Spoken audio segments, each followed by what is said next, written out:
Okay, yung next naman, yung ka, ki, ku, ke, ko. Yung pagsulat dito,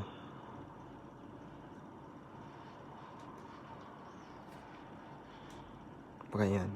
Ka. Ito naman ki.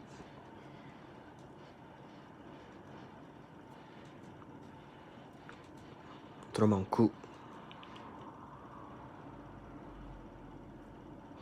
Ke.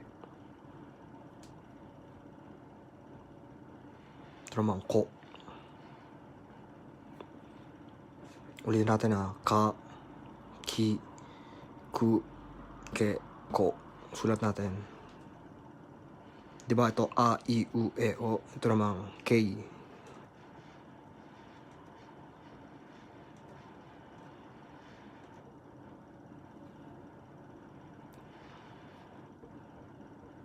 Ka, ki, ku,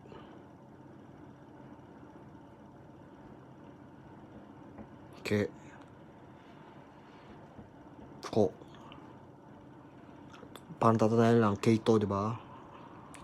Lalagyan na k, pati a, ka, ki, ku, ke, ko. Diba, ka, ano siya, letter K siya.